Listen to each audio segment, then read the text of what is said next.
Kalau ya memang selama ini BNN kan melakukan proses penegakan hukum terhadap jaringan, semua jaringan maupun mafia sindikat. Kalau pengguna kita nggak proses hukum.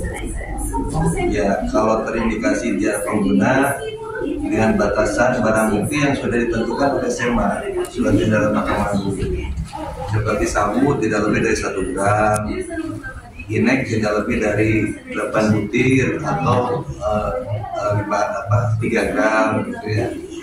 Dan ganja tidak boleh sekian ada indikasi. Nah kalau dia sebagai pecandu narkoba, kita asesmen, ada bagian rehabilitasi, asesmen, kemudian ada timnya di situ sebelum masuk ke jaringannya, ada timnya dari kejaksaan, ada penuntut umum, penyidik Polri, penyidik BNN, dinas kesehatan, dokter sama psikolog. Namanya tim asesmen terpadu. Jadi mereka melakukan konseling. Jadi si pecandu ini diwawancara sampai sejauh mana tingkat kecanduannya, dari pengakuannya dia kan sudah berapa lama pakai, ya itu psikolog dan dokter. Nanti ditinjau dari segi hukumnya dengan status ringan, sedang atau berat ini dikenakan pasal yang mana di Undang-Undang Narkotika pasal 35/2009. Baru dibuat rekomendasi hasil kesimpulan apakah dia rawat inap atau rawat jalan. Nah kalau rawat jalan berarti masih ringan, tapi harus ada kerjasama dengan keluarga, karena dia kan mungkin seminggu 2 kali, seminggu 3 kali dia harus datang rutin ke BNP rawat inap. Iya, pecanduan rawat inap. Kalau udah sedang berat mungkin itu harus rawat jalan menurut saya. Nah rawat inap itu nanti harus dimasukkan rehabilitasi, buat rehabilitasi. Semua biaya dari negara atau dibebankan ke mana ya? Tempat rehab ini kan ada yang swasta, ada yang pemerintah punya pemerintah BNP, di rumah sakit pemerintah, sama di Lido, ada di Lido. Ya di Bogor, balai rehab. Nah kalau yang direhab di situ gratis. Di Lido Pak. Di Lido gratis. Kami di sini tidak punya fasilitas rawat inap, hanya rawat jalan aja. Kami gratis rawat jalan. Jadi kalau andai kita ada masalah, ya ada keluarganya, biasanya ada orang tuanya, anaknya pecandu, kita dibawa ke sini, kita tangani, kita proses. Itu gratis. Tidak di.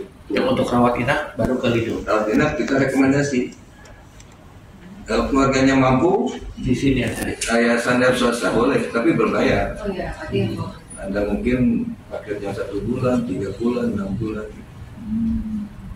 Nah kalau dia nggak mampu, kita lihat di Bangli kan ada lapas narkotik itu ada balai rehabnya.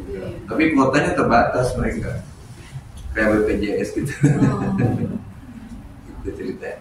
Nah yang masuk jaringan tadi, ada jaringan antar kabupaten di sini, ada jaringan antar pulau, ada jaringan internasional.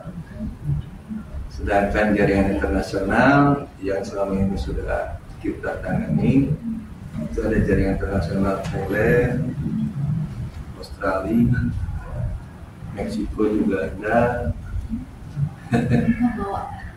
Ya, jadi mereka bawa, ada yang bawa langsung sendiri kurir, ada yang lewat paket.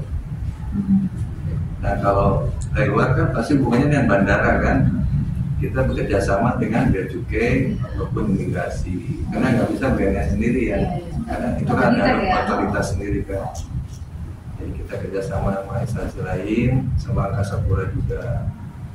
Nanti hasil pengecekan di sana ada yang diindikasi bahwa narkoba, ya kami langsung ambil soal untuk diproses. Itu yang jaringan internasional. Termasuk antar pulau juga ada yang lewat pesawat juga, ya. Ada yang lewat kiriman barang, lain parcel, GMT. Ketangkap tuh Pak sama mereka lain parcel. Itu ketemu nggak siapa pengirimnya gitu? Biasanya biasanya ada informasi dari sana, Medan. Iya. Ada kiriman barang, misalkan atas nama si A, di sana sudah bisa terdeteksi. Tetap dikirim ke sini. Nanti di sini kita kan sudah ada PKS, perjanjian kerjasama sama perusahaan-perusahaan kargo barang. Jadi dari kargo itu kontak ke kita, Pak ini diindikasi ada narkoba.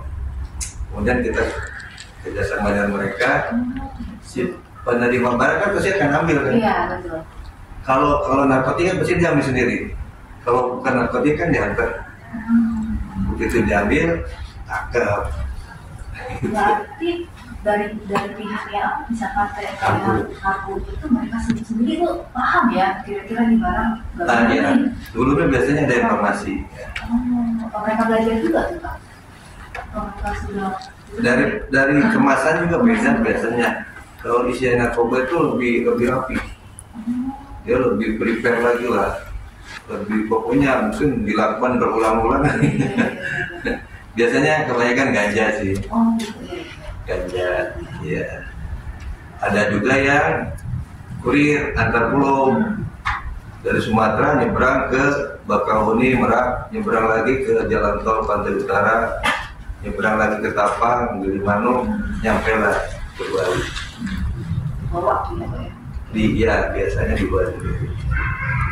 Bali ini end user, maksudnya di sini hanya menggunakan aja gitu. Iya. Jadi berdasarkan pesanan-pesanan semua. Pakai langsung berarti ya Pak ya. Iya, berdasarkan pesanan titipan. Kemudian yang tadi orang yang dari luar negeri itu biasanya sesama mereka, sesama komunitasnya. Kalau di sana kan ada jaringan narkoba juga, mereka kirim kurir berdasarkan pesanan di sini, nanti dari di sini diserahkan ke mereka juga. Misalkan kalau Rusia,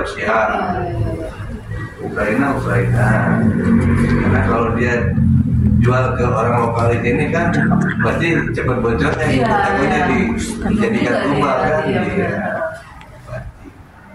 Dan sistemnya sistem tempel juga.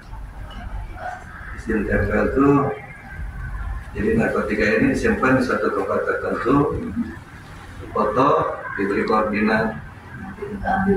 Ya, nanti yang ambil itu, yang ambil tempatnya itu. Dan sistemnya terputus. Yang nyimpan barang dengan yang ambil barang nggak tahu, yang mengendalikan yang di sana. Lewat komunikasi HP. Ya. Jadi kalau kita tangkap yang ambil barang, ya udah sampai di situ aja. Yang ingin drop juga nggak tahu. Nggak terputus biasanya. Terputus. Itu kesulitan kami untuk mengungkap. Ya. Ya, satu problem. Dan mereka juga kan mungkin peralatannya lebih canggih juga. Ya. Nah kalau yang lokal antar pulau, tadi yang saya bilang tadi kurir lewat kiriman paket ataupun mungkin dengan kurir lewat pesawat. Ada yang lewat darat, ada yang lewat pesawat. Ada 3 golongan. Jadi jaringan lokal Bali, jaringan antar pulau, dan jaringan internasional. Itu kan. Apa lagi? Aduh, penasaran ya. Ini buat perempuan ya. Bagaimana BNN memperbedakan perempuan yang memang sengaja jadi kurir sama perempuan yang sebenarnya cuma jadi korban narkoba, misalnya ditipu atau dipaksa? Oh gitu. Ada ciri-cirinya nggak? Ciri-cirinya paling pada saat dia diperiksa di BP ya. Kan kita tahu latar belakangnya. Kenapa dia sampai kedapatan bawa narkoba atau pemakai pecandu? Mungkin yang pertama karena pergaulan yang sesama teman. Dia sebagai pengguna nih pecandu nih. Nah, kalau dia sebagai jaringan mafia, itu kebanyakan terletak faktor ekonomi. Ya, mungkin memasukin anaknya sekolah nih nggak ada biaya. Dia punya teman misalkan tahu pengedar narkoba, akhirnya dia disuruh kan, kamu antar aja ke sana, saya kasih uang sekian. Nah itu indikasinya itu. Berikutnya masalah mungkin sosial, ya tadi pergaulan tadi sosial dengan sesama teman untuk gaya hidup.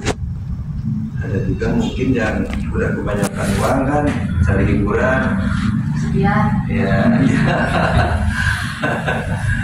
Jadi indikasinya itu ya. Jadi kebanyakan masalah faktor ekonomi sih. Jadi kita bisa membedakan ini yang betul-betul jaringan atau ini sebagai pengguna atau pergaulan. Jadi dari pemeriksaan Dan pada saat kita juga. jadi walaupun misalkan tak jadi mau dijebak atau dia sengaja, pokoknya hukumannya nggak ada Sama aja ya kan, mau dijebak karena ada dalam atau- penguasaannya sih Bu. Itu yang harus antisipasi. Jadi jangan sampai kita disuruh kirim barang nggak tahu isinya. Oh, Nah itu yang dijebak tadi itu. tetap dihukum, Tetap dihukum. nggak ada pengampunan ya Pak ya. Nggak ada. Nggak ada. Ya kalau ada bukti dia dijebak, bisa aja kita bisa hindari, tapi kan nggak ada saksi juga Nggak ada saksi, biasanya. ya, bisa juga ya. Dia bisa juga bilang dijebak gitu ya Pak ya. Ya padahal memang dia cari untung. Iya, bisa juga ya. Ya, jadi profesi dia. Kalau di Bali sendiri banyak nggak Pak ya kasus seperti itu? Perempuan atau remaja putri yang misalnya yang dijebak gitu. Ya dijebak. Ada nggak ada yang dijebak. Jaringan Jaringan aja atau pertemanan, ada kelompoknya. secara sadar ya. Ada juga yang punya pacar nih, cowoknya pemakai, akhirnya si cewek ini ikut pakai juga.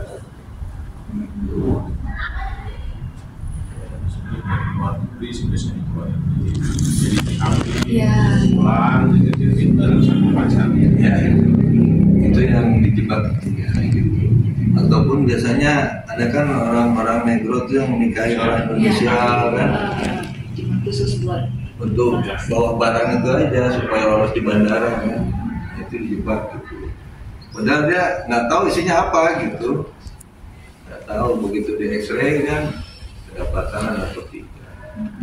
Ya udah nggak bisa mengampun lagi, itu diproses, dihukum. apapun alasannya ya Pak ya. Walaupun alasannya. Apalagi kira-kira.